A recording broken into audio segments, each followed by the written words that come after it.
Talaga, ano? Alam natin na ang Panginoon ay dumating na, ano, sa pamamagitan ng sigaw, ano? At yun ay enjoy na natin yung mensahe ng sigaw na yun. At tinig ng arkanghel. So yan na po yung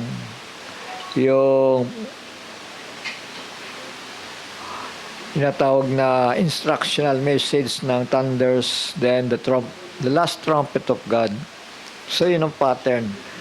At kung ang mga tao ay magpapakatalino lamang, ano, na talagang maghahanap ng katotohanan. Ako naniniwala naman kapag ang tao nananalangin, sasagutin niya ng Panginoon, di ba? Pero kung napapalood doon yung pagdududa, talaga namang ang Panginoon ay gumagawa ng paraan. Kung mayroong mga false teacher, false prophets, sabihin natin, false apostles, may totoo naman na nangangaral, di ba? Yun lang naman ang susi, dahil isinugo nga ang fivefold ministry. Tama? Fivefold. Na kung yun lang ang kanilang hahanapin, napakaganda di ba? Tama? Yun ang attitude ng isang talaga naghahanap ng liwanag Kung hahanapin niya, sino ba ang totoong nangangaral, di ba? Tama? Yan ang unang pupuntahan niya. Kahit kayo, mga estudyante, pag talagang gusto niyo gumanda ang karir ninyo sa inyong pag-aaral, ang hahanapin niyo kung saan ba maganda mag-aral, di ba? O sino ba talaga yung nagtuturo ng ganitong gusto kong kurso? So parang ganun din sa spiritual. Kasi nga, sinabi nga na nga yan na maraming mga magbubulaan, magmamarunong, yon, magbubulaan. At Biblia din ang kanilang binibitbit para ipangaral. Yung nga lang na nasa attitude pa rin yung ako marunong, ako magaling, ako nakakaalam. Kapag gano'n, wala yan Hindi yan tatanggapin ng Panginoon. Meron pong pundasyon ng pananampalataya. Tama? May pundasyon.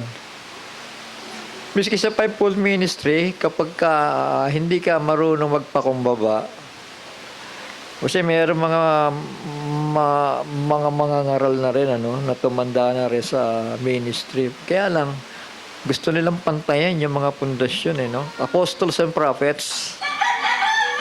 Yan ang foundations of faith.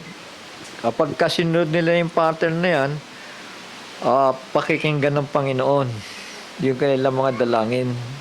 Yung revelasyon na kailangan nilang makita sa banal na salita at madadala sila sa mapayapang rapture. Pero kapag hindi ganun ang mindset, yung laging nagmamarulong, laging ako, alam ko rin yan. Kapag ganun, may iwan yan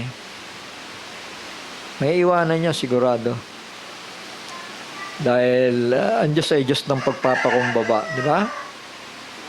Sabi nga, God sets some in the church,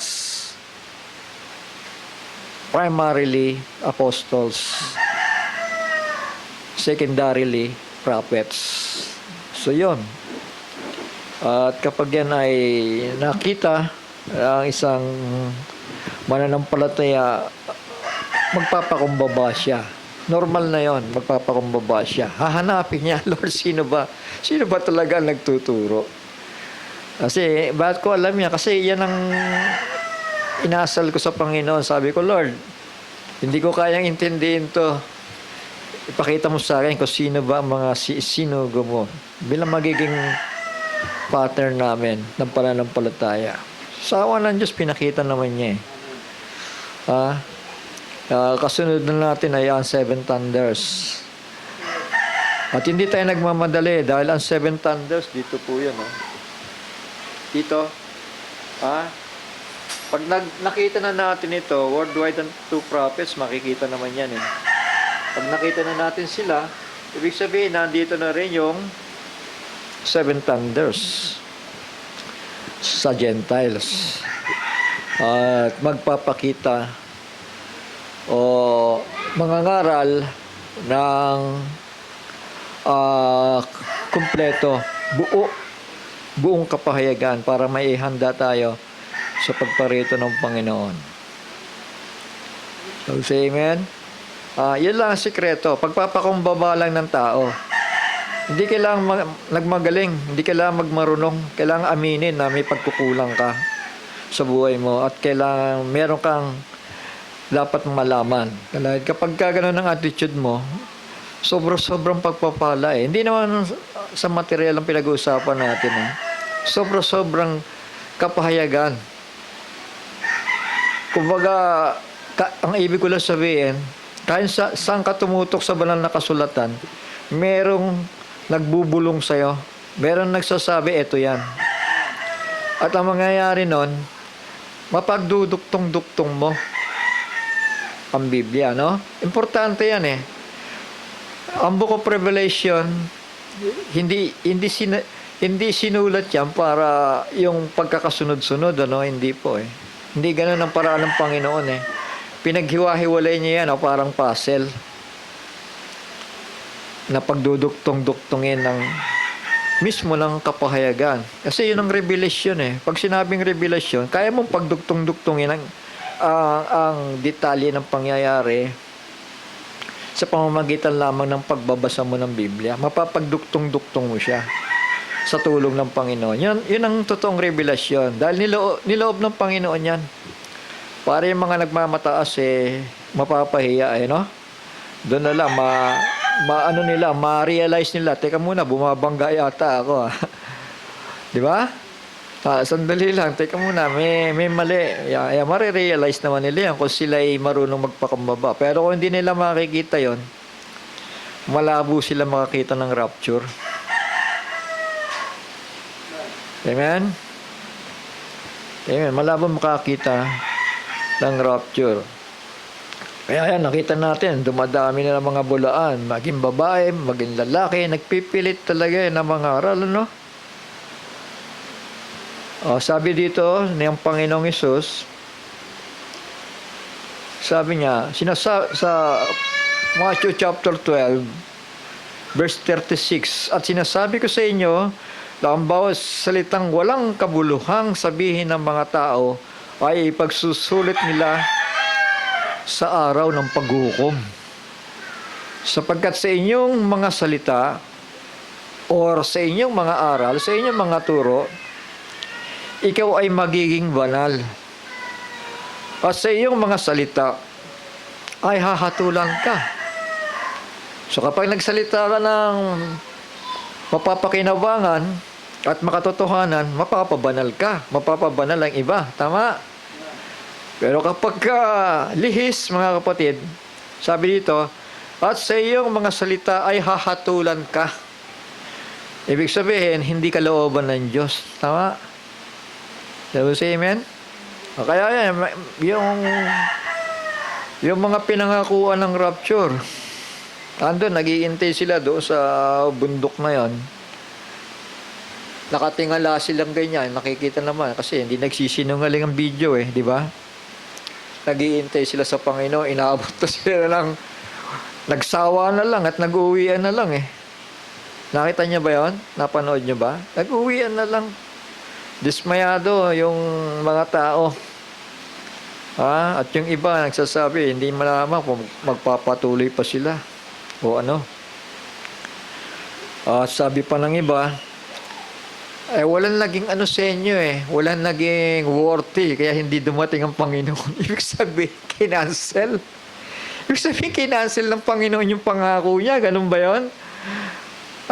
Mga kapatid ko, may panahon kasi ang pag-agaw. Hindi tayo nagmamadali, tama? At hindi rin naman tayo nagpapahinga. Sabi nga, magpuyat kayo, di ba? Sapagkat hindi nyo nalalaman ang oras ni ang araw ng pagparito ng ating Panginoon. Kaya nagpupuyat. Kasi ito, sabi ko, inuulit-ulit ko to, no? Kasi ito ang araw ng pagsasakdal. Hindi pa pwedeng yung isang linggo na lang. Alam na natin, darating ang Panginoon, isang linggo na lang. Tapos, doon ka pa lamang maglilinis. Doon ka pa lamang hahanap ng liwanag ng salita. Doon ka pa lamang maghahanap ka ng impormasyon sa panahon na yon. Hindi pwedeng ganon. Habang may panahon pa, habang umiiral pa ay sigaw, kasi yung sigaw yan yung pagsasakdal Alam nyo ba yon? The Lord will descend from heaven with a shout. So, ang haba ng shout, panahon pa ni Brother Branham, 1965, na kompleto ang mensahe. Dumating ang Apostoles Brother Jackson. Lalong luminaw ang Biblia. At tapos, fivefold ministry. Yun totoo, ha? Ngayon ang sinasabi ko Maraming nangangaral, pero marami din ang bulaan Ang ipanalangin ninyo, Panginoon, i-guide mo kami kung saan ang totoo. Na hindi yung pabago-bago at hindi yung paiba-iba, kundi yung merong talagang matibay na kapahayagan na nagmumula sa langit. Kasi nga sa salita, ikaw ay mapapabanal. Sa maling salita naman, ikaw ay hahatulan. Paano kung mali yung napakinggan mo? Tama? Ibig sabihin, isa ka na rin, kabilang ka na rin doon sa pinagkatiwalaan mo. Tama?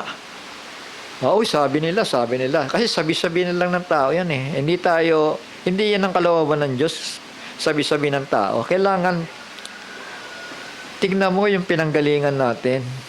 At i-trace mo yon dahil yun, magkakaroon ng continuity.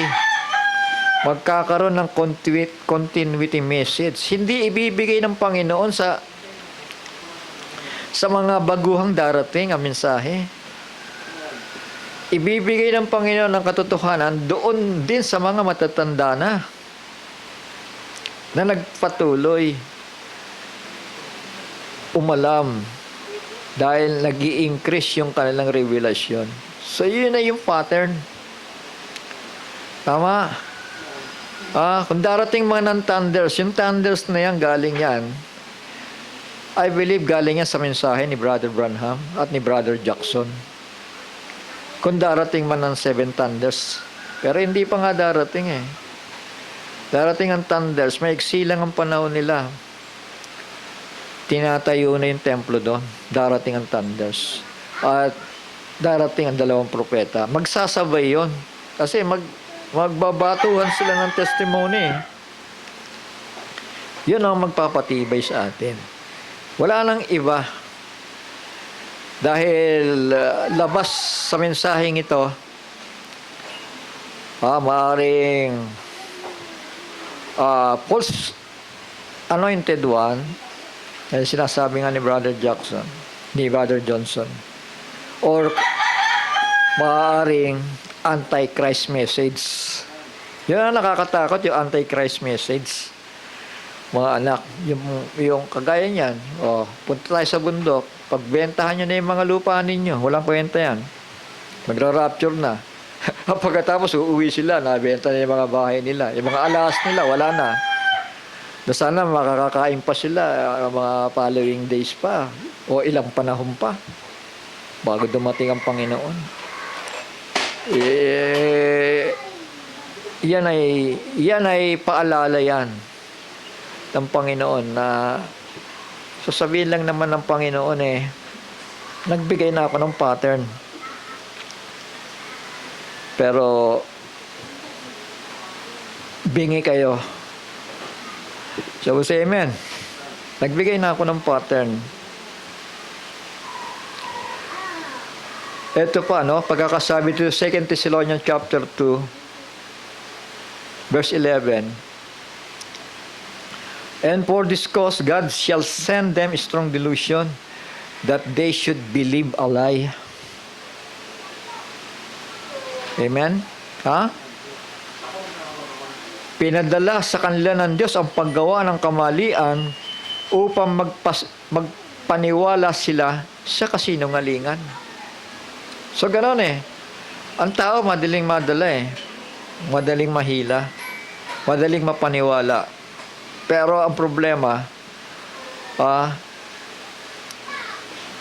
dahil kulang ang pagtitiwala ng mga tao sa liwanag, Sabi ng Panginoon, sabi ni Pablo dito, dahil dito'y pinadala sa kanila ng Diyos ang paggawa ng kamalian, yung maling pagkaunawa, maling gawa, ilihis na mga kaugalian sa pananampalataya, kasama na yun upang sipaniwala sila sa kasinungalingan.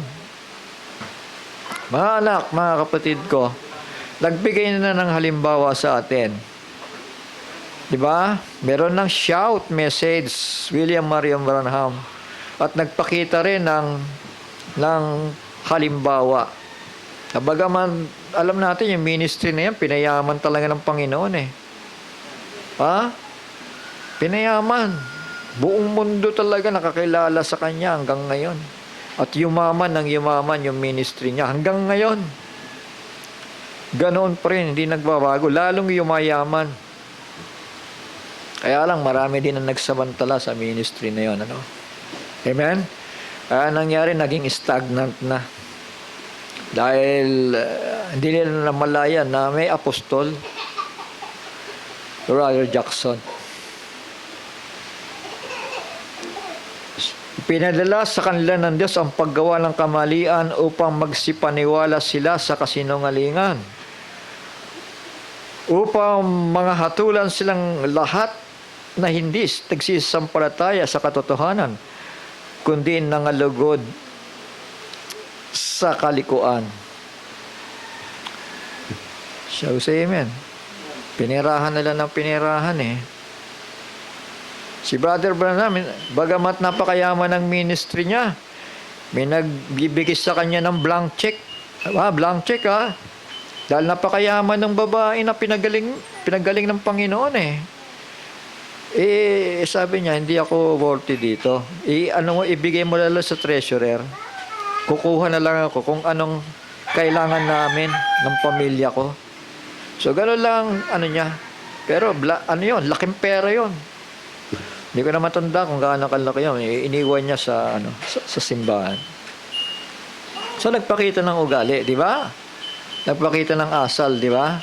Hindi kagaya ngayon ang mga tao ngayon Hoy, magkano yun nandyan? Akin na lahat yan. Bili ng ganito, bili ng ganyan, bili ng ganyan. Kung ano-ano binibili. Diba? Papalit-palit ng gamit. Naging materialismo ang tao. Hindi ganon. Hindi ganon, mga anak. Kailangan yung itinuturo mo magmamanifestar sa buhay mo. Sabi nga ng isang tao nagpupunta dito hindi ko makita yung tinuturo ng tao na yan Kasi taliwas sa itinuro niya, yung pag-uugali niya. Hindi dapat ganon. So we say amen. Hindi dapat ganon. At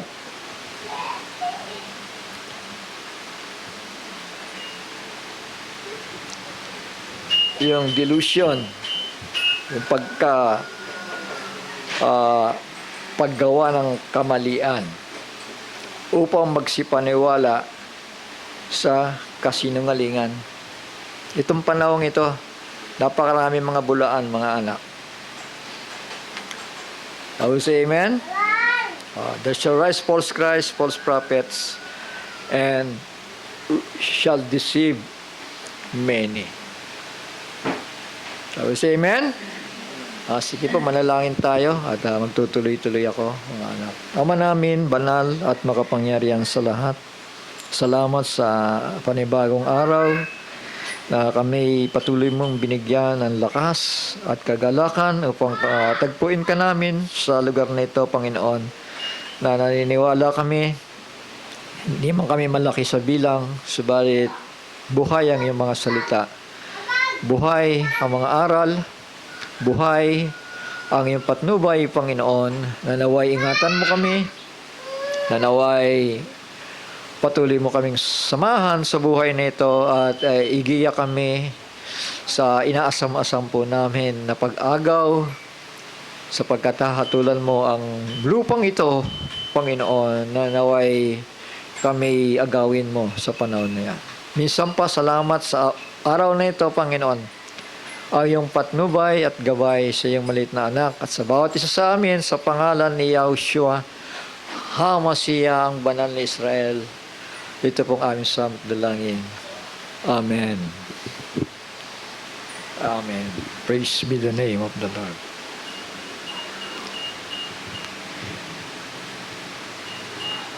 Purihin ang Panginoon.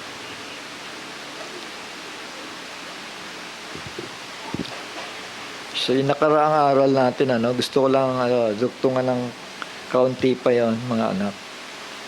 The mystery of iniquity, At ito'y nangyayari. Even from the time of Paul and Apostle John, nandun na. Sa panahon na yon ay may karanasan sila about the mystery. So, say amen. Ito po ay misteryo sapagkat siya ay nakaputing kabayo. Ibig sabihin, deceiving. So, say amen. Deception yung kanyang dala. At kagaya na nga lang paghahalimbawa natin, pagka tayo pumunta sa political, ay nandoon yung mga empero na naghahangad din gumawa ng mabuti, So, say amen. Sa kanilang nasasakupan, At dahil nga sa layunin nila, na gusto nilang mahirang din balang araw, darating na panahon na sila'y mapababilang sa mga sinasamba. Sabi sa amen? Natatawaging Diyos. Naintindihan natin? Dahil yung mga ganun ay, sariling pagtataas sa sarili yun. Tama?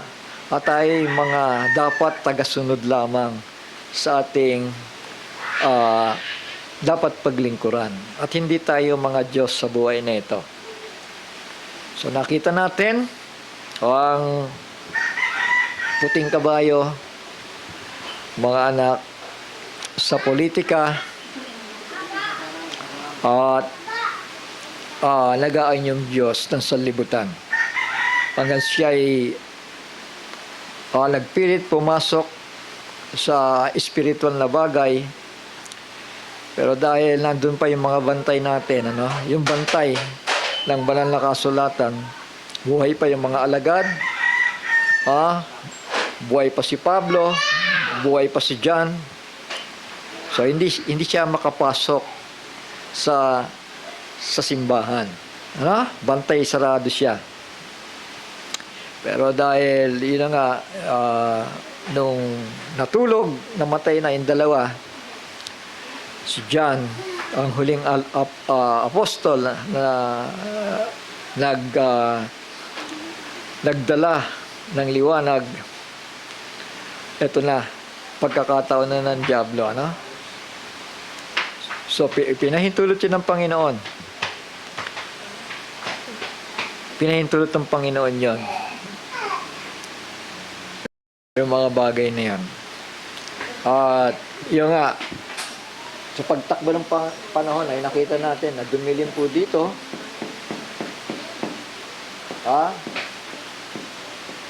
Dito po yung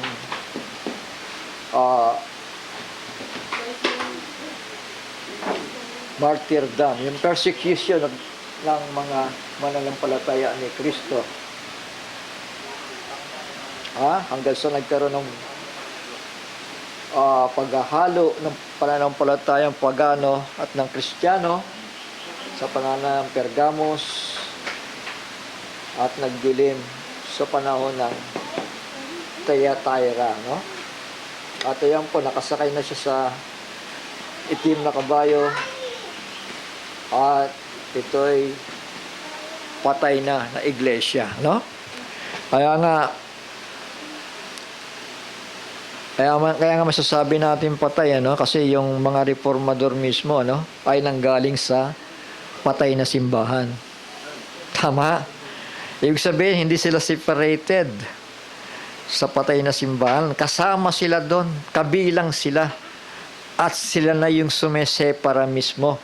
Dahil alam nila, ito ay isang napakalaking hiwaga na hindi naunawaan ng tao. Amen? Deception. Pandaraya. Tama?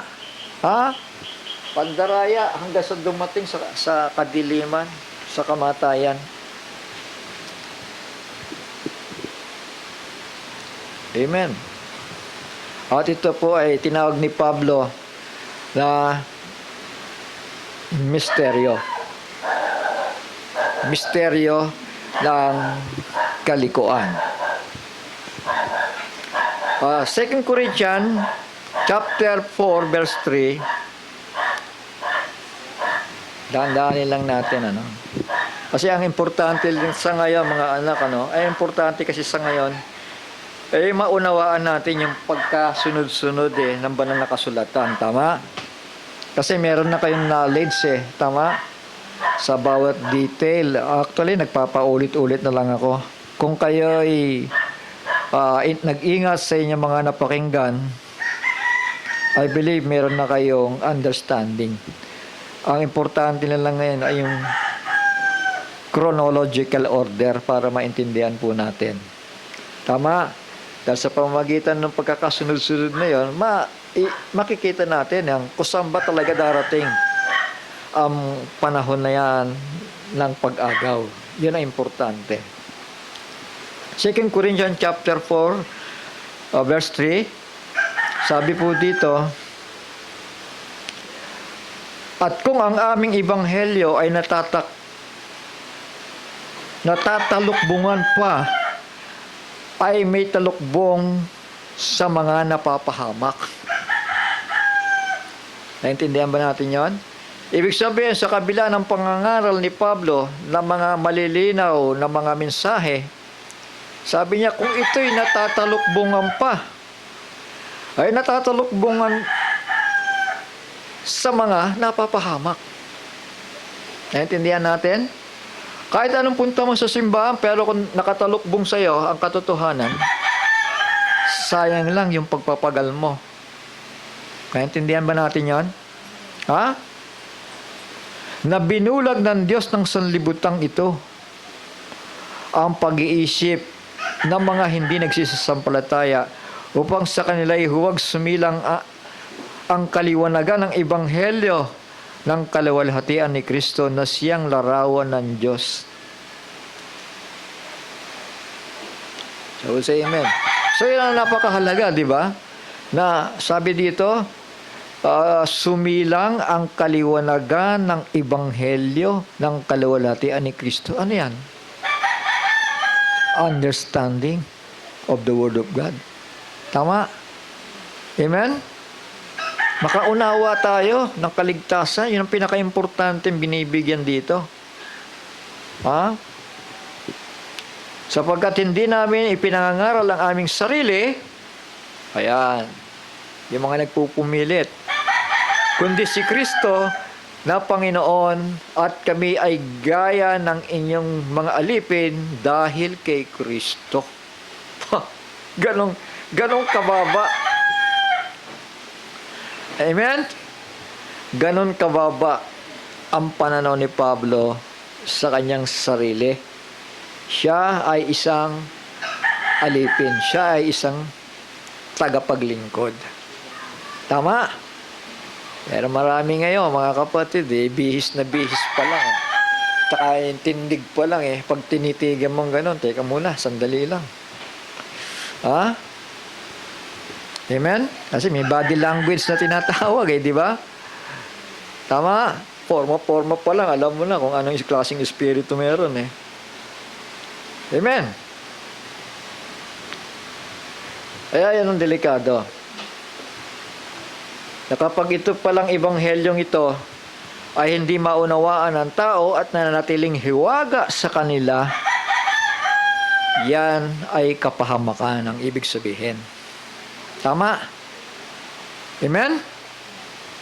Kapahamakan.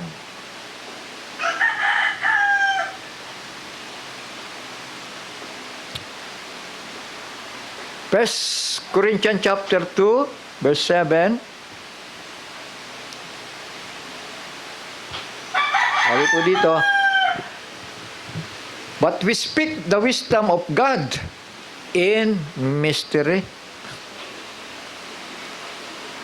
Naintindihan natin? Ang pananalita niya ay misteryo sa mga tao. Even the hidden wisdom which God ordained before the world unto our glory. Sa pagkakatagalog, bago nilalang ang sanlibutan sa ikaluluwalhati natin. So, kasi yun lang naman ang kayamanan natin, di ba? Yung unawa. Sa banal na aklat, tama? So, say amen? Yun lang naman yung maunawaan natin ang kaligtasan. Maunawaan natin si Kristo. Yung kayamanang sinasabi dito, pinangusap sa pamamaraang misteryo. Tama? Sinasalita namin ang karunungan ng Diyos sa hiwaga. Amen? So, sino nakakaunawa ng hiwaga? Di yung binigyan lamang ng unawa. Tama? Yung kinahawagan. So, ibig sabihin lang nito, kapag hindi ka nakaunawa, alam mo na kung saan ka. So, say amen. Na hindi napagkilala sa verse 8, hindi napagkilala ng sino mang pinuno sa sanlibutang ito, sapagkat kung nakilala sa nila ay di pinako sa krus ang Panginoon ng kaluwalhatian. Alam mo yung paggawa ng kalikuan, lalo na sa gobyernong ito, pinapako mong muli si Kristo. Yun ang ibig sabihin yan tama? Shall we say amen? Ipinapako mong muli. Para baga sinasabi ng mga taong ito, walang kaligtasan, gumawa na lamang tayo ng kasamaan. Walang kaligtasan sa cross. Pero kung may kapahayagan ka ni Kristo, pagsisisihan mo ang mga maling ikinabuhay mo sa ibabaw ng lupa at hindi ka nagagawa muli ng kasamaan. Pero patuloy at palala ng palala ang kasalanan ng tao. Bakit? Kasi wala silang naunawaan. Tama, ginagamit ang pangalan ng Diyos, ginagamit ang pangalan ni Kristo, ginagamit ang pangalan ng mga alagad ni Kristo, pero denying the power Tama, walang kapangyarihan yung buhay nila. Patuloy at patuloy na pagnanakaw, patuloy at patuloy na paggawa ng kalikuan. Walang tanda ng pagsisisi. Now say amen. Walang palatandaan Ang palatandaan ng tao ay totoo nagsisi, may pagbabago sa buhay niya. May nababago.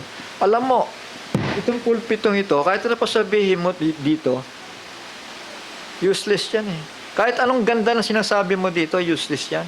Kapag hindi nagmanifest sa buhay mo. Kahit anong patotoo mo dito.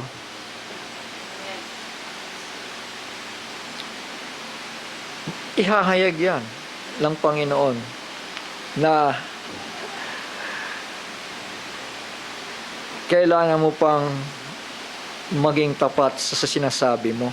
Nakakatakot Lalo na sa pulpito, nagsasalita ka dito. Tapos wala kang katiyakan. Huwag mo na lang sasabihin kung hindi ka nakakatiyak. Tama. Tikom na lang ang bibig mo. Baka mamaya, ipinapatotoo natin si Kristo pagdating ng mga ilang araw, iba na. So nakakaya sa Panginoon, di ba? Tama? Dahil hindi nakaunawa ang tao eh. Ang lahat ng mga napakinggan ay nanatiling misteryo sa kanila. Kapag ganon, ang nakikita ng tao na ang bawat pangangaral ay walang liwanag at nananatiling misteryo, malabo yan. Malabo yung pananampalataya ng tao na yan.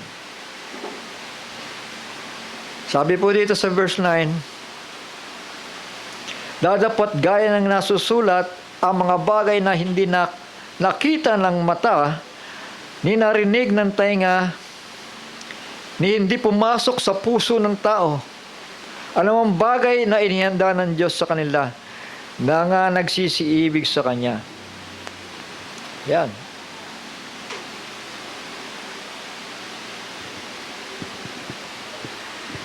Walang narinig. May narinig pero parang kulog lang, ano?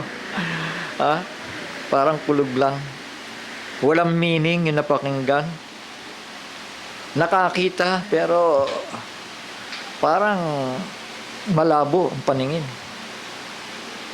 Nakarinig pero hindi pumasok sa puso ng tao. Tama? Alam mo bagay na inihanda ng Diyos sa kanila na nagsisiibig sa Kanya. Kapag ka ikaw pinaghanda ng Panginoon, tandaan mo, yung pagmamahal sa salita ng Diyos, bibit-bitin mo sa buhay mo yon. Bawat salita, paniniwalaan mo.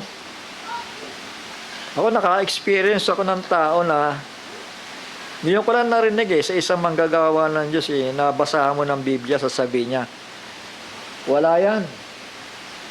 Parang nagsikip ang dibdib ko dun Binasa mo sa Biblia, sagot sa'yo, wala yan. Mga kapatid, gayon napakadaling unawain. Sabi ko nga si Kristo, hindi siya nagbibigay ng malalalim na salita di ba? O yung tinatawag nating, kung magbibigay man siya ng parable, napakasimple. Ang ginagamit niya, mga agila, maya, o ano pang ilustrasyon na napakasimple. Baol. Ganun lang di ba? Hindi naman napakalalim na terminology. Napakasimple lang. Para maunawaan ng mga tao na pinaghandaan niya o hinihanda niya bago pa lamang ang sanlibutan para sa kaluwalhatian. Sabi dito sa Jesus, sapagkat ang mga ito ay ipinahayag sa atin ng Diyos sa pamamagitan ng Espiritu. Shall we say amen? Hindi pala head knowledge. Tama. Kung meron kang Espiritu ng Kristo, kung may Espiritu ka ng pagpapakumbaba, sabi dito, ang mga ito ay ipinahayag sa atin ng Diyos sa pamamagitan ng Espiritu sapagkat nasisiyasat ng Espiritu ang lahat ng mga bagay. Shall we say amen? Nandun siya, Miss Dakila yung nananahan sa inyo dun Tama ba? Tayo, limitado tayo. Pero kapag nandoon yun, pagpapahayagan ka niya. Nasisiyasat ng Espiritu ang lahat ng mga bagay, oo, ang malalalim na bagay ng Diyos. I'll say amen. Sa 11, sapagkat sino sa mga tao ang nakakakilala ng mga bagay ng tao? Kundi ang Espiritu ng tao na nasa kanya. Natural. Ang tao, kapag tinignan mong ganyan, yung sinasabi niya, yung ginagawa niya, alam mo, tao yan, di ba? Sabi sa amen? At hindi ka mamamali nang iniisip patungkol sa kanya. Miski yung investigasyon na yan, di ba, sa Senado, kahit kayo nakikinig lang ng gano'n, hindi naman kayo involved dyan sa bagay na yan. Pero alam mo kung sino nagsisinungaling, di ba? Tama. alam nyo kung sino yung nanggugulo. Dahil merong parehong espiritu kayo tama? Ng tao, tama? So, say amen. Ba'y gaano pa kaya kung meron kang espiritu ni Kristo? Di mas lalo mong naiintindihan ang mga bagay dahil ipinapahayag sa'yo ng ating Panginoon. Tama? Ha? Sapagkat sino sa mga tao ang nakakakilala ng mga bagay ng tao kundi ang espiritu ng tao na nasa kanya.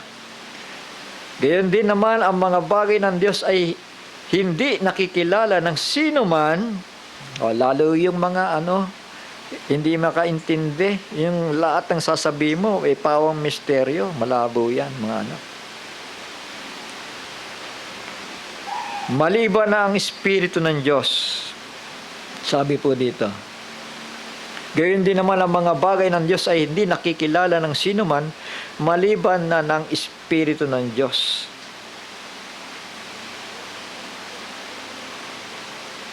Yung tinanggap natin.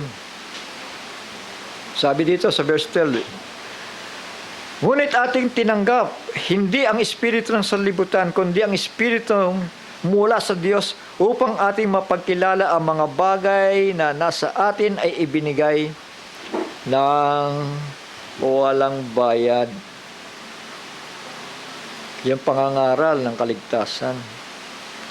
Na ang mga bagay na ito ay atin namang sinalita, hindi sa mga salitang itinuturo ng karunungan ng tao, kundi sa itinuturo ng Espiritu na iniwawangis natin ang mga bagay ayon sa Espiritu sa mga panalitang ayon sa Espiritu. Sabi sa amen. May kakaibang pangunawa na ibinigay ang Panginoon Diyos sa bawat totoong born again Christian. Pinanganak na muli, may selyado sila ng Espiritu ng ating Panginoon. At sabi nga, higit na may lalim yung kanilang mga pananaw sa buhay na ito.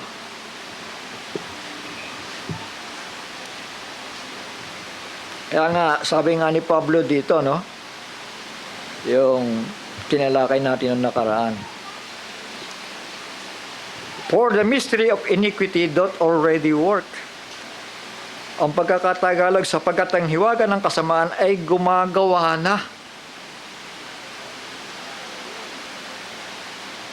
Yung misteryo na yun ng kasamaan, hindi ma-realize na natural na tao Kaya patuloy siya sa kasalanan. Patuloy siyang walang nauunawaan.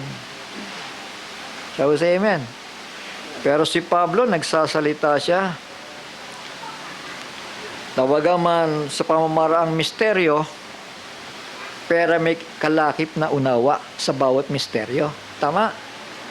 Ha? May kalakip na unawa. Kaya dito, yung mystery. Ito nga yun, yung misteryo. Amen? From Rome, ayan. From Rome to Vatican. From kingdom to spiritual kingdom. Ayan, nagpalipat-lipat siya. Dito. Dito. Black Horse Rider. Dumilim na, mga anak, sa panahon na yan. Dahil ang salita ng katotohanan ay may kakaunti lamang liwanag na. So, say amen. At hindi pinahintulot ng Panginoon na tuluyang magdilim dito. So, say amen.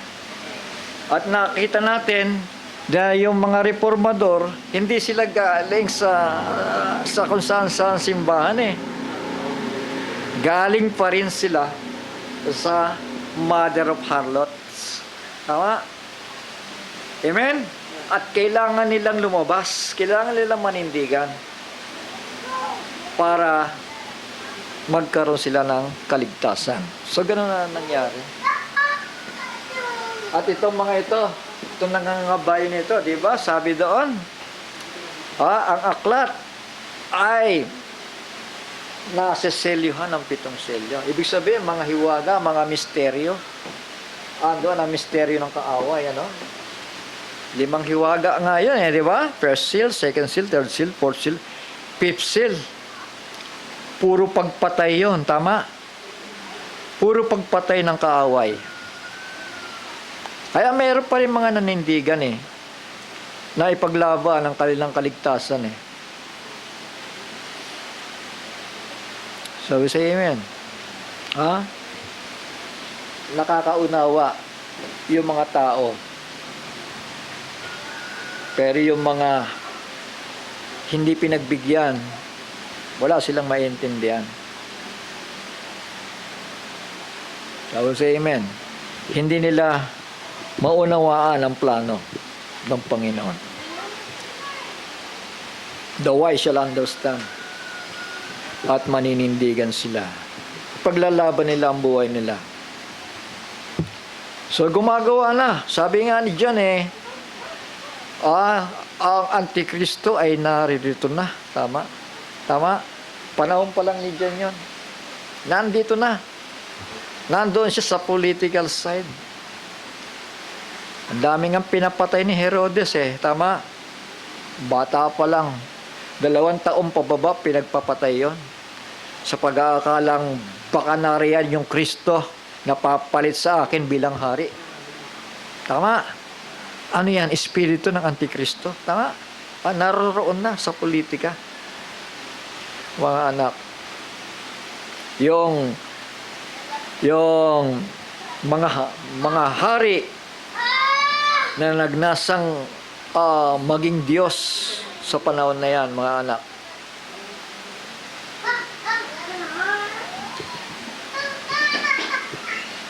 Nakaputing kabayo. Then, hanggang sa dumating yung martyrdom, yung pinakamalala. Meron sa church ages?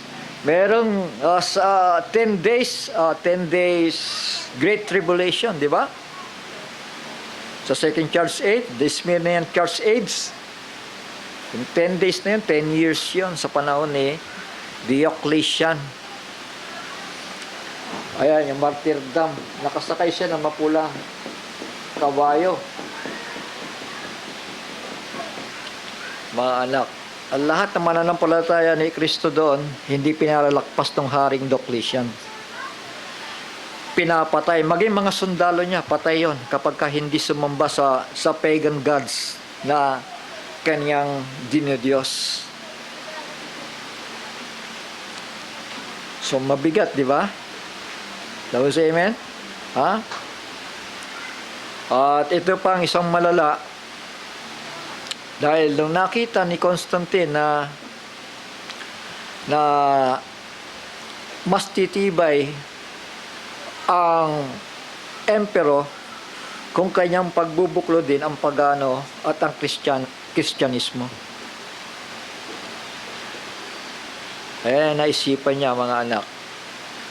At nangyari nga dahil yung pinaghalong doktrina ng pagsamba sa mga Diyos-Diyosan at yung pagsamba sa Diyos ay nangyari, di ba? Kaya nga nandito panahon ng Katolisismo, mga anak. Ang dami na nila sinamba doon. Si Mary, sinamba na. Si San Jose, si San Pablo, si Pedro, sinamba na di ba? Sabi si amen? At pagkatapos si Zeus, sinamba na rin nila. Si Apollos, at kung sino-sino pang mga Diyos ng Griego, mga anak, na minana ng Romano. So napakarami mga Diyos-Diyosan. Kaya hindi natin pagkakatiwala dito. Ang buhay natin. Kilala natin ang ating kaaway. Tama? Dahil nagtatago siya sa misteryo. Tama? For the mystery of iniquity that already work. Dito pa lamang. Kaya nagpalipat-lipat siya ng kabayo. At ito, nakaluklok siya sa Jerusalem. Sitting in the temple of God, showing himself that he is God. Pero, lilitaw ang dalawang propeta. Tama? Shall we say amen? Lilitaw ang dalawang propeta. Revelation chapter 13, verse 3. At nakita ko ang isa sa kanyang mga ulo, Roman head,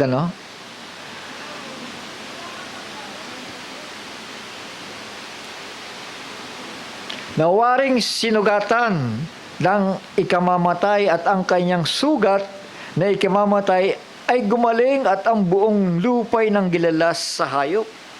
Sino yung hayop? Ayan.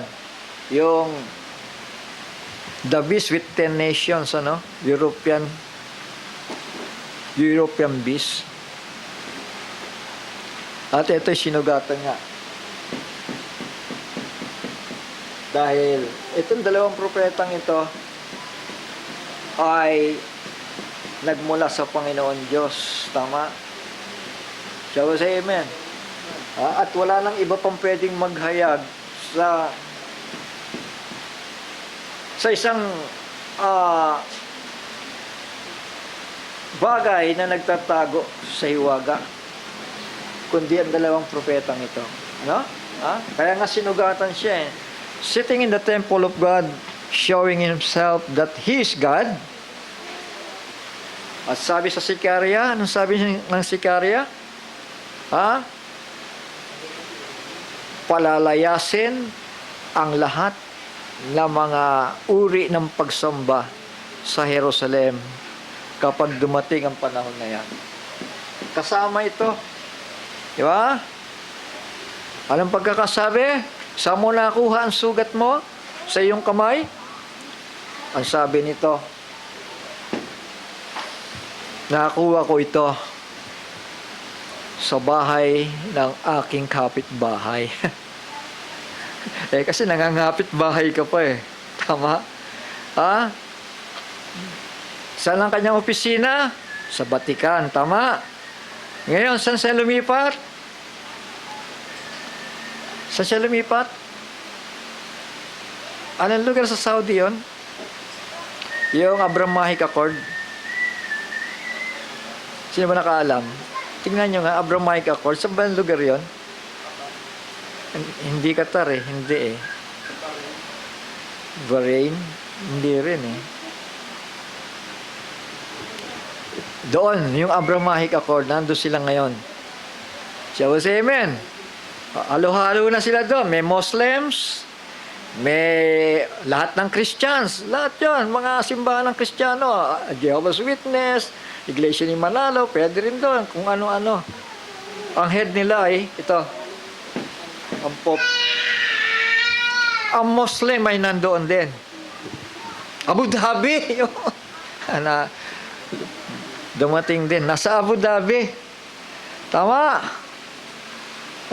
Andun. Yung misteryo ng kalikuan, andoon, umuupo. Misteryo pa rin. Shall we say amen? Misteryo pa rin sa mga Muslim. Misteryo pa rin sa mga Hudyo. Misteryo pa rin kay nino? Kay Donald Trump. Shall we say amen? Misteryo pa rin sa kanila. Pero sa atin, mga kapatid, kapag ikaw ay pinagpahayagan ng malinaw na pahayag ng Panginoon, yung hiwaga na yan nagiging revelation Tama? Naintindihan natin? Hindi na hiwaga sa atin yung mga yan. Yung mga puting kabayo, pulang kabayo, itim na kabayo, yung maputlang kabayo, hindi na hiwaga sa atin yan. Tama. Dahil binuksan na ang 6 na selyo. Yung mga pagpatay sa mga Hudyo, hindi na hiwaga yan. At yung darating na kapighatian dito, ay niwala kayo? Hindi ba sinabihan yung mga Hudyo na intayin pa ninyo yung mga kapatid ninyo na pagpapatayin pa na kagaya ninyo? 70 AD, 1.3 million Jews ang patay. Saan pa? Dito. 40s, World War II, 6 million ang naitala, mga anak. Yun, maghihintay kayo. Hintayin ninyo ang mga kapatid pa ninyong pagpapatayin pa dito. Tama, hindi pwedeng dito. Tama, So, amen? Dito sa last 3.5 years. Dahil dito magsisimula ang dakilang kapighatian. Naintindihan po natin? In the middle of the week, puputulin niya. Hindi siya ang nagpanukala ng 7-year peace, tama? 7 years peace, tama? Hindi si Donald Trump, siya. Siya ang nagpanukala. Kasi, tinanggap nga ito ng Muslims, Tama? Sabi siya, amen? At tinanggap din ito ng sari-saring simbahan, Iba-ibang simbahan. Tinanggap siya bilang leader. Kaya, paglitaw ng 2 propeta na yan, ibubuko siya, i-expose siya. Naintindihan natin? Palalayasin siya sa Temple of Jerusalem. Yung planong itatayo ngayon. Tama. Marami na tayo nababalitaan na itatayo na at malapit na. Sabi sa amen. Pero tandaan natin, ang sinasabi ni Pablo, ang pagparito ng Panginoon ay makikita natin ito na nakaupo sa templo. Tama? Nasaan ang templo? Paano magkakaroon ng rapture na wala naman templo? Tama. Kaya maraming nagsasabi na anytime ang rapture darating. Mali yun. Ang rapture, makikita natin ito nakaupo sa templo. Pero habang wala pa, baka naman isipin nyo, saka na lang ako babalik sa simbahan kasi malayo pa naman pala Huwag niyong isipin yan. Kasi kung hindi kayo babalik ng simbahan, wala kayong maintindihan. Magiging hiwaga sa inyo mga bagay nito. At sabi ni Pablo, ito'y pawang mga hiwaga sa mga napapahamak. Sabi sa amen. Yan, mga hiwaga sa kanila yan. Kailangan ba natin pag-aralan niya mga yan? Meron pa ba kailangan pa ganyan-ganyan pa? Sabi pa nga ng pastor Hindi sila interesado sa katotohanan, mga anak. Pero bagamat yan, halos wala tayong mababasa. Mababasa lang natin, nakaputing kabayo, nakapulang kabayo, nakaitim na kabayo, maputlang kabayo. Parang hindi ka magkaka-interest parang ganun Pero kung may pagmamahal ka sa salita ng Diyos, iiyak mo sa Kanya yan. Hindi mo babaliwalain. Tama. Isa lang ang buhay natin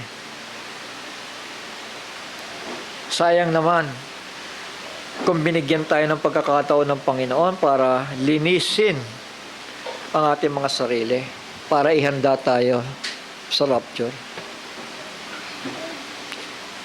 Diba? Sanctify them, sabi ng Panginoon, nanalangin siya sa Ama. Sanctify them by your truth. Your word is truth. Ito yung araw ng paglilinis. Habang ang mensahe ng sigaw ay umaalingaw-ngaw pa. So wala tayong magagawa kung mayroong mga hindi interesado, Pero kung nakarinig sila ng kaligtasan, panindigan na lang nila sa panahon na yan. Kung ako ang tatanungin, total naglilingkod na rin lamang ako sa Panginoon. Alam ba, napakahirap ng dumanas ng 5 months tormention. Di ba? Basta nakita ninyo kung paano tinorment, no? Naka-fail horse siya. Yung persecution sa nakaraan, i-apply nito sa middle of the week. Ipapakain sa mababangis na hayop. Gugutumin. Pahihirapan sa panahon na yan, na middle of the week. For 5 months. Maaaring ikatwiran ng tao, hindi, natiis nga nila eh. Diba? Natiis nga nila eh. Pero sa akin, kung ako tatanungin, pipiliin ko ang rapture. Tama. Napakaganda eh. Na ikaw ay mapabilang sa bride of Yahshua HaMashiach. Tama. They will live and reign with Christ for 1,000 years. Magiging hukom ka doon, maghahari ka doon sa 1,000 taon. Ang bihis mo ay fine linen dahil asawa ka nung hari Hari ng mga hari. Tama? While yung iba, dumaan ang dakilang kapighatian, suot nila white robe Tama? Pupunta ka ng kasalan, suot mo robe. Payag ka? Mamili ka. May kasalan, robe ang isusuot mo o fine linen, pangkasal. Depende yan sa tao. Kung naka-attach pa sa lupa, hindi, dito ako kinikilala sa lupa Saka yung paghahari na yan. Kasi napakaganda pa ng buhay ko ngayon Pag ganyan kinatwiran ng tao, maraming masasayang. Maraming magandang pangako ang Panginoon. May ilan dito na nangakatayo na hindi makakasumpong ng kamatayan hanggang sa pumarito ang anak ng tao. Meron pala mga taong hindi makakatikim ng kamatayan ba't ipinapangaral ng mga tao na yan, Nagsasabing bere yan lahat daw kailangan pumasok sa kalaliman. Sa hell, lahat daw kailangan daw dumaan doon. Amen? Meron kang hindi dadaan dyan sa hell Dahil hindi nga sila makakatikim ng kamatayan. Kagaya ni Enoch, kagaya ni Elijah. Tama. Pinakita na yung halimbawa dun Then sa rapture naman, type tayo ni Enoch, na mara-rapture tayo. Yun ang nasain natin. At ang susilan doon ay paglilinis, pagpapakabanal, pagtitiwala sa salita ni Kristo, at sa pahayag na kanyang ipinapahayag sa atin. Malinaw na yan. Yung preparasyon na yan. The Lord will descend from heaven with a shout. With a shout. With a shout. So, nandito na yung sigaw Then, with the voice of archangel, the voice of thunders, 7 thunders.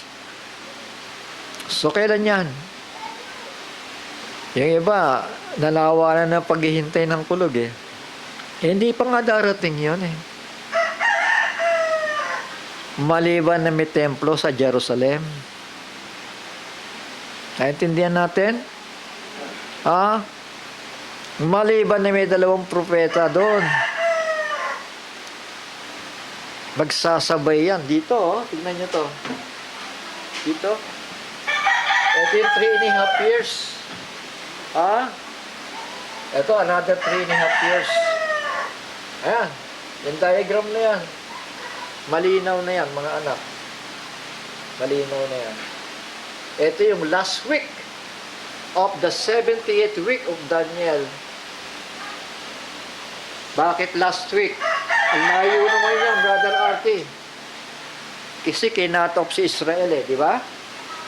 Tama. Nung hindi nila tinanggap ang manunubos, kinatop yung pangako. Nabagamat may 1 linggo pa para kay Israel, pinutol yun. Saan ibinigay? Binigay sa mga hintil. At napakapalad natin mga hintil dahil may 2,000 years or 2 days of Hosea na ibinigay sa atin. Tama? 2 days of Hosea. Fix na yan, tandaan ninyo mga anak. Kailangan makita niyo yung chronological order para maging revelation sa inyo to. 2 days of Hosea. Then after 2 days, pagre-restore ng Panginoon kay Israel. Naintindihan natin? Ha? Dito. I-restore sila sa first half of the week. Mga kapatid. At doon sa half hour silence na yan, makikita natin yung 2 propeta habang sa half hour silence ay umaalingaw-ngaw ang 7 thunders. Revelation chapter 10. Dahil kinainiwan yung aklat, tama? At sinabay, inutusan siya na manghula kang muli. Mangaral kang muli. Shall we say amen? Ha? Ibig sabihin, papatong siya dito. Dito tayo kukunin ngayon ng Panginoon, rapture of the bride. Si Israel maiwan. Tama. Maiwan sila. Kasi hindi naman nila talagang seryoso ang tinanggap ng Panginoon buhat ng una. Huli na nang makilala nila sa pamamagitan ng 2 propeta na magpapahayag na yung tinanggihan natin, yung tinanggihan ng ating mga magulang, ito yung ating tagapagligtas na ipinangako sa atin ng ating Ama na nasa langit. It's too late, di ba? Too late na sa kanila Kasi, pagdating dito, ang diling ng Panginoon ay sa bride na. Sa half hour silence, sa 7 thunders. Nandun na ang diling. Hindi na sa 2 propeta. Tama? Ha? Sila na lang yung magtutuloy. Pero, kukunin na tayo ng Panginoon sa alapaap. Hindi siya bababa sa lupa. Shall we say amen? Sikreto yun. Misteryo yun sa kanila. Tama? Ha? Pero sa atin, misteryo pa ba? Hindi na. Tama. Yung 7 thunders mystery. Yung 7th seal, hindi na misteryo sa atin sa panahon na yan. Tama. Pero ngayon, nananatili pang misteryo dahil wala pa yung gagamitin para magpahayag di ba? Tama? Naintindihan natin? Wala pa yung 7 thunders. Pero may bahagya na tayo nakikita. Sabi nga, tumitingin tayo sa salamin na malabo. Malabo pa. Pero maglilinaw daw yung salamin na yon. Tama? Yung 6 na misteryo. Eto na nga.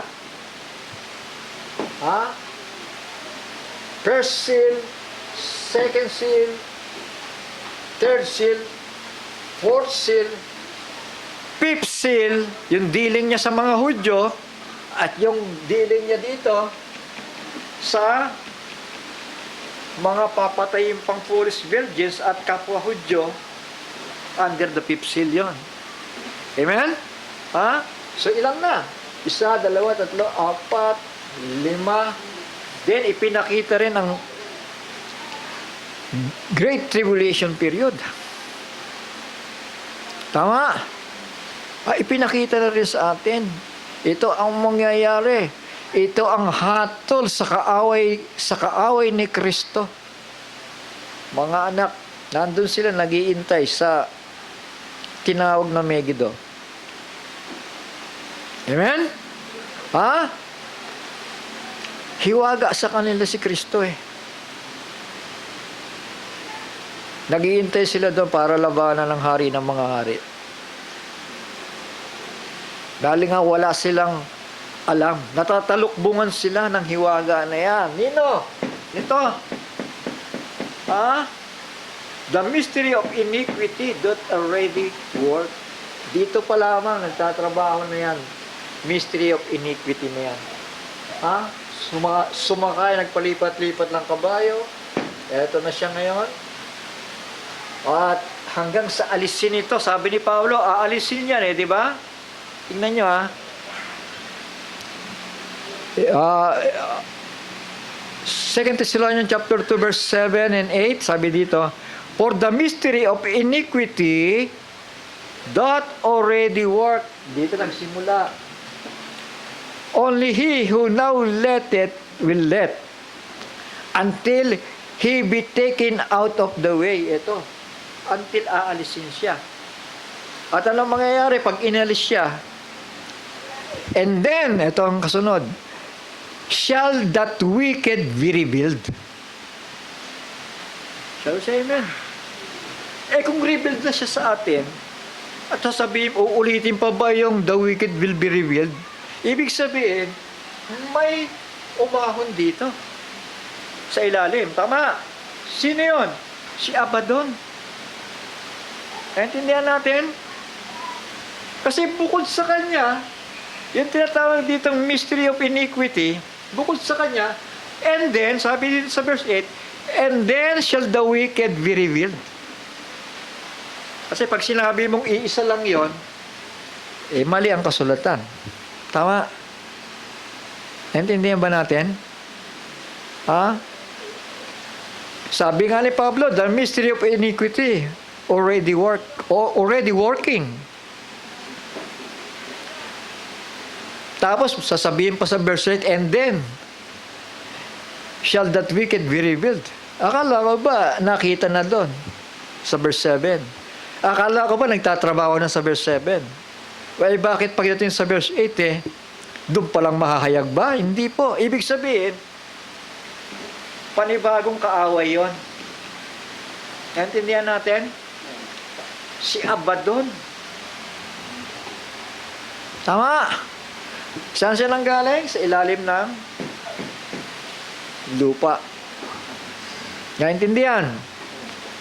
And then shall the wicked be revealed, whom the Lord shall consume with the spirit of his mouth.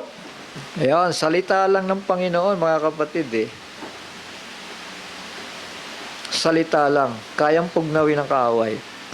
And shall destroy with the brightness of his coming. Even him whose coming is after the working of Satan with all power, signs, and lying wonders. So, yun pa si Satanas, di ba? Tama. Pag sinabing even him whose coming is after the working of Satan, ibig sabihin, another yun. Tama. Hindi iisa yun. Tama. Intindihan natin? Hindi isa ang kaaway natin.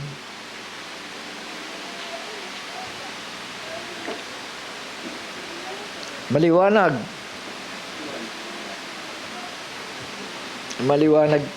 Maliwanag ito, mga anak.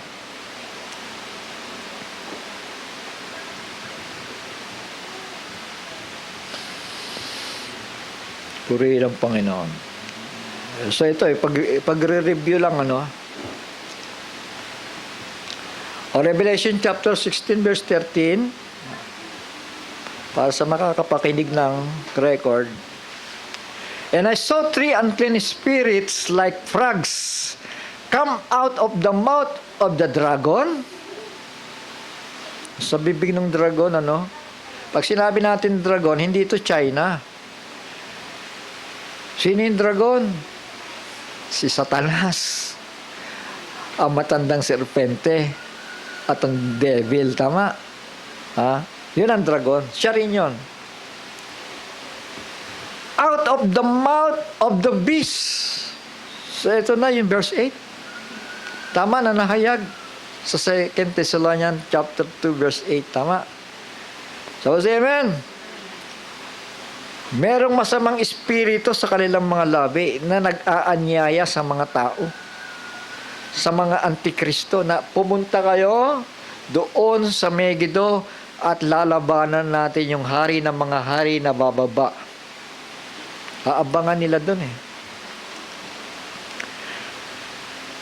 Out of the mouth of the beast, out of the mouth of the false prophet. Shall we say amen? Tingnan ninyo ito. Itutuloy ko pagbasa dito. For they are the spirits of devils, working miracles, which go forth unto the kings of the earth and of the whole world, to gather them to battle of the great day of God Almighty. Iba na, di ba? Ito, nangangaral pa ito ng ng Kristo, di ba? Pero pagdating dito, iba na. Sabi dito, pupunta sila sa mga kaharian, sa mga bansa, upang anyayahan sila sa isang bakbakan. Tama. Bakbakan, laban kay Nino, laban sa pagparito ng ating Diyos na makapangyarihan sa lahat. So, say amen. Pagbaba ni Kristo, natural, nakasa kanya yung Diyos, nakatira, di ba? Naintindihan natin? Battle of the great day of God Almighty. Verse 16, itatalong ko. And he gathered them together into a place called in the Hebrew tongue Armageddon. Ayun, nandun sila sa Kidron Valley. Tama ba yun, Johnson? Tinawag din itong wala pa isang pangalan niya, Megiddo. Amen? Tinawag in Hebrew tongue Armageddon. A place called in Hebrew tongue Armageddon. And the seventh angel poured out his vial and the air into the air, and there came a great voice of the temple of heaven from the throne. Nagsasalita ang Panginoon Diyos sa langit. It is done, sabi doon. And there were voices, thunders, lightnings, and there was a great earthquake, such as was not since when men were upon the earth. So mighty an earthquake and so great. So ito na yung sixth seal. Tama. Yung sixth seal, alam niyo yan, di ba? Wrath of God. Aalugin niyang lupa. Yung mga lindol-lindol na yan ano pa lamang yan yung intensity 7 na yan, intensity 6, kung pa lang yan, parang pinararamdam pa lang ng Panginoon yan sa ngayon. Tama? Pinapakita na mangyayari at mangyayari ang mga bagay nito. There was a great earthquake, such as was not, since men were upon the earth. So mighty an earthquake and so great. Di pa nangyayari daw. Di pa nangyayari kailanman. Yun ang pagkakatagalog mula nang magkatao sa lupa. So ibig sabihin, hinahawi nga yung mga bundok Tama, pumapantay nga yung mga bundok Kaya mapalad ang matuwid na ititira ng Panginoon sa panahon na yan. Mapalad yun, makakaligtas. Only few men left, sabi doon. Konti na lang sila na mga matutuwid na magre-reproduce. Dito yung Great Tribulation. At saka ito Great Tribulation, ito yung Wrath of God. Iba yung Great Tribulation sa Wrath of God, tandaan ninyo Shall we say amen? Ang Wrath of God ay yung 7 vials na ibabagsak sa puro ang makakaranas ng 7 vials na yun ay puro Antikristo. Tama? Well, sa Great Tribulation, meron pang mga birhen. Tama? Meron pang mga banal ni Israel. Tama? Meron pang mga matutuwid na tao doon, nadadanas doon. Tama? Malalakpasan nila yon. Sa pamamagitan ng kamatayan. Pero yung mga matitirang mga righteous na nagtatago, pwede silang maligtas. At doon, mga anak, dito, pag sila'y pinalad, kasama sila sa magre-reproduce for 1,000 years sa ating paghahari at paghahatol sa sangkatauhan for 1,000 years.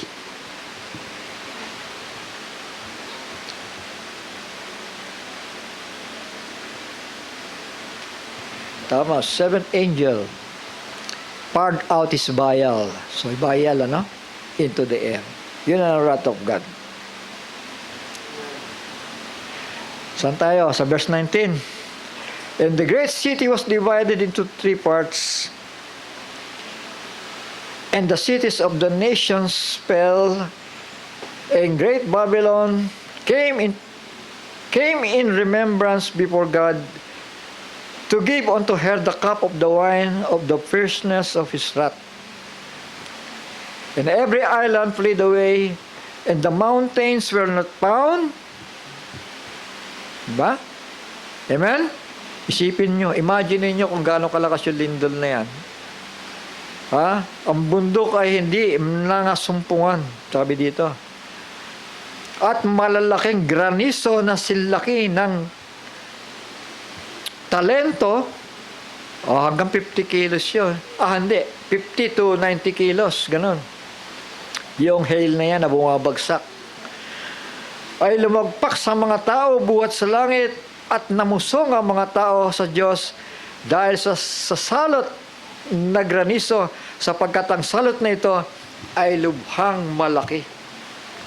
90 kilos nga hail. Pinampisa doon sa gustong lumaban sa Panginoon. Sa Megiddo yan.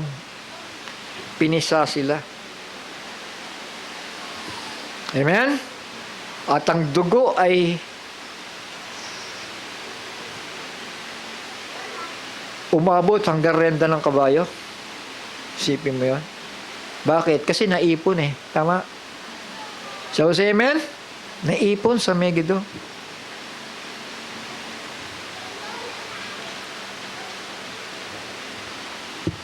Purihin ng Panginoon. So, yun po ay mga pagkakasunod-sunod. Kailangan ay kung may mga detalye tayo na nakita na, ang gagawin na lamang natin para maging revelasyon sa atin ito ay yung pagkakasunod-sunod. Shall we say amen? Kasi kung yan ay Brother Johnson, ano yung mensahe ni Johnson kanina? Yung nandoon ay ginawa sa kabila ay nilipat Ano ba yun? Yung tungkol sa saan ba yun, Brother Johnson? Binabanggit mo kanina? Hindi mo ilalagay sa tamang layout yung plano ng Panginoon. So we say amen.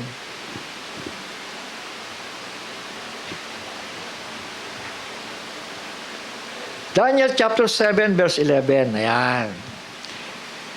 Ito kasi maraming hindi naniniwala, Brother Johnson, sa tatlo Tatlo ang kaaway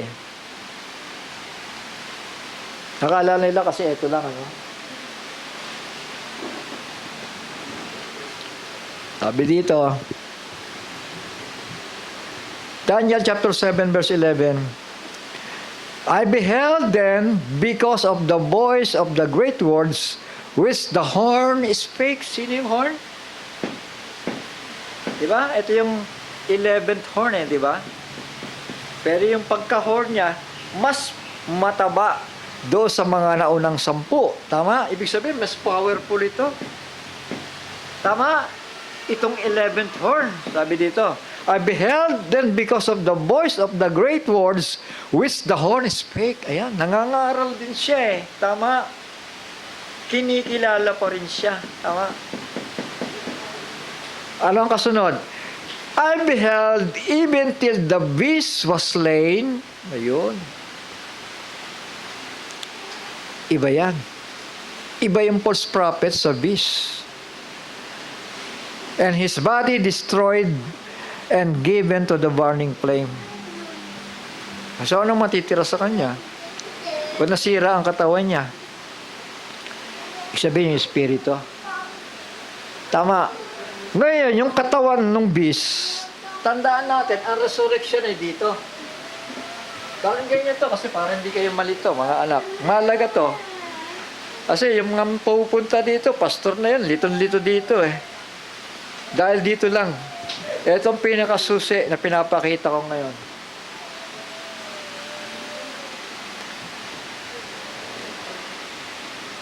Ang resurrection ng mga wicked ay dito.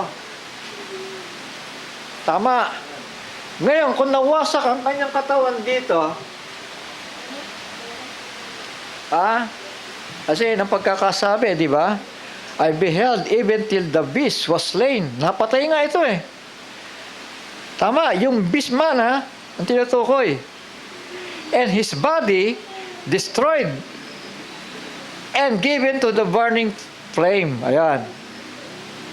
Ibig sabihin, bumayos ang panahon. Dito siya i-resurrect. Tama.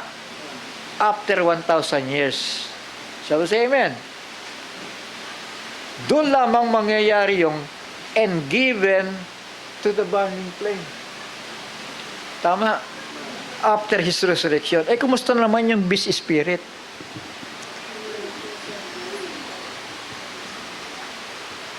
Yung Abaddon. Kumusta naman si Abaddon?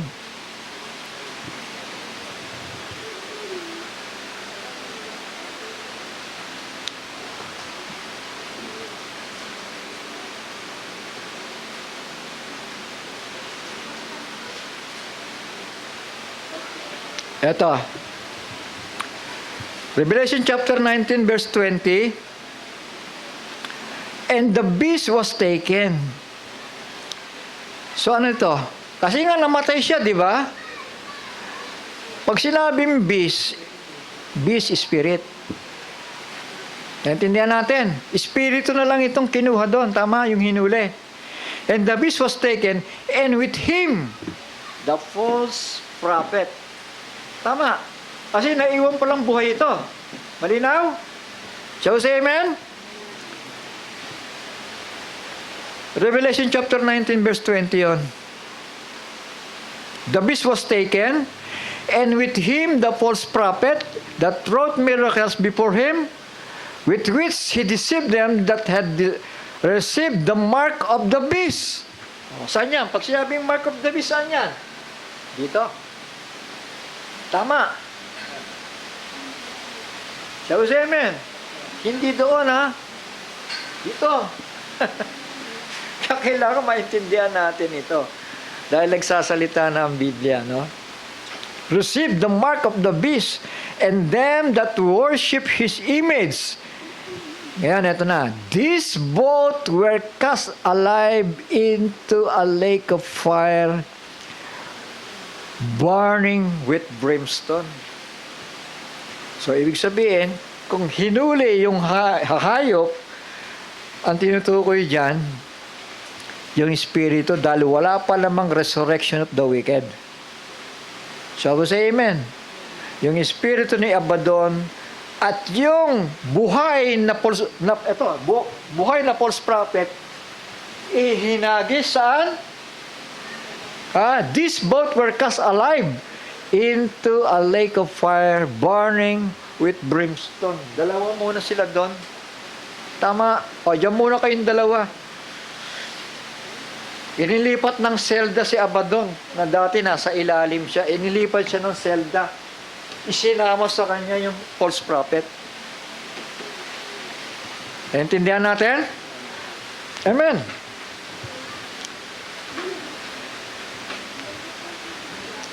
Saan naman dinala si dragon? Si Satanas? Eto. Revelation chapter 20, verse 3.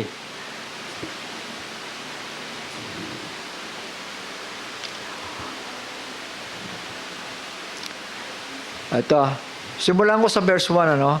And I saw an angel come down from heaven, having the key of the bottomless pit, and a great chain in his hand. Ito, may autoridad na naman to, si Michael din to. Ha? You say amen? Kasi ito yung pinantatapat kay Dragon kay Satanas si Michael An angel come down from heaven, having the key of the bottomless pit, and a great chain in his hand. Ayun, may dala na naman siya kadena. And he laid hold on the dragon, the old serpent, which is the devil and Satan, and bound him 1,000 years. Ayun, 1,000 years si Satanas, hindi isinama sa lake of fire. Tama? Nasaan siya? Nandito sa Abaddon, sa pinanggalingan ni Abaddon. Tama? Sa bottomless pit siya. Andyan. Kasama niya yung mga masasamang tao, espiritu na nandoon, na hindi pa nire-resurrect. Tingnan natin. Sabi dito, ano nangyari? Having the key of the bottomless pit, and great chain in his hand, and he laid hold on the dragon, the old serpent, which is the devil, and Satan, and bound him 1,000 years, and cast him into the bottomless pit, and shut him up, and set a seal upon him, that he should deceive the nations no more. For 1,000 years yon. Till the 1,000 years should be fulfilled. Papahintulot yun, yung 1,000 years na yan. Tapos meron dito sinasabi, and after that, he must be loose a little season. So muli siya, si Satanas muling pakakawalan dito sa little season na naman. Diba say amen? Para ano? Anong purpose ng little season? Para yung mga tao na bubuhay pa dito sa 1,000 years ng millennium, papahintulot ang testing, papahintulot ang trial sa kanila. So, say amen. Ha? Then, alam natin, marami namatay doon, sindami ng buhangin sa dagat, di ba? Amen? Marami pa rin ang sumalangsang. Marami pa rin ang gustong umaway. Marami pa rin ang gustong lumaban sa Panginoon. At ano nangyari? Ito.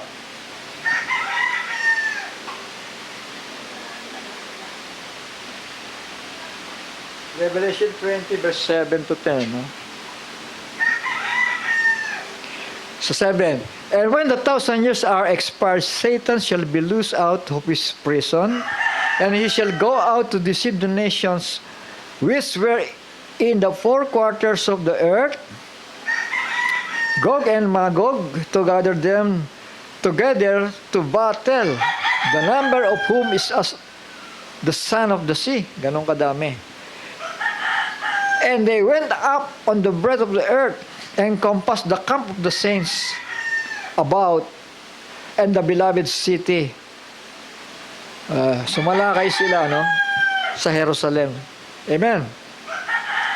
And fire come down from God out of heaven, and devoured them, and the devil that deceived them was cast into the lake of fire. Tingnan nyo to. Were cast into the lake of fire and brimstone, where the beast and the false prophet are. Di ba napakalinaw? Shall we say amen? Ibig sabihin, nauna na yung dalawa doon. Tama. And shall be tormented day and night forever and ever. Ayan na. So 11. And I saw great white throne, and him that sat on it. Yan, yan. Hahatol siya. From whose face the earth and the heaven fled away. Dahil sa kanyang presensya. Dahil sa kanyang kapangyarihan, ano? Heaven and earth fled away, and there was found no place for them. And I saw the dead, small and great, stand before God, and the books were open, and another book was open, which is the book of life. And the dead were judged out of those things which were written in the books according to their works. Ayun. Yun na unang aklat doon. The books were open. Ibig sabihin yung base sa ginawa ng mga tao. Susuriin nyo ng Panginoon. So, say amen. Pag humarap ang Panginoon sa harapan ng mga makasalanan, hindi na kailangan ng Panginoon ng literal na libro. O kaya hanapin niya yung laptop niya. Sabay laptop ko, nandiyan yung mga file ng mga makasalanan nito, hahatulan to eh. Hindi niya kailangan yon, tama? Dahil nasa mind niya yun, naka-record yun eh, tama? Dead. I saw the dead, small and great, stand before God. And the books were open. Mga kapatid, mga anak, yung memory ng Panginoon yon, tama? Alam niya kung anong ginagawa ng tao. Tama? And another book was open, which is the book of life. So, yung mga matutuwid doon, nakaseparan na yon. Tama? Amen? Buhay na walang hanggan. Ngayon, eto naman, sabi dito, and the dead were judged.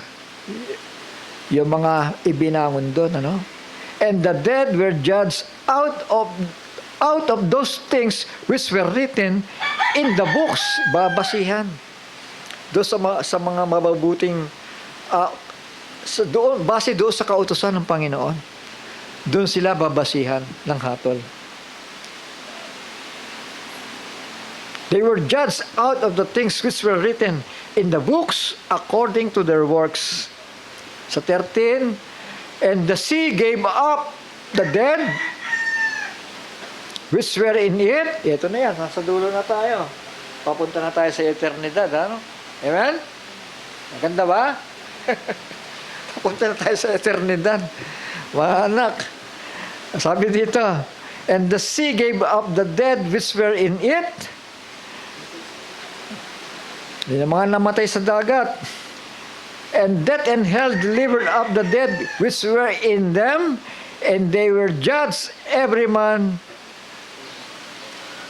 according to their works. So 14, and death and hell were cast into the lake of fire, which is the second death. So yun ang second death na tinatawag. Tama? Second death. Galing na doon andun na. Sama-sama na sila doon dahil si Satanas sinama na doon. Then lahat sila dito. Ibabangon ng Panginoon dito.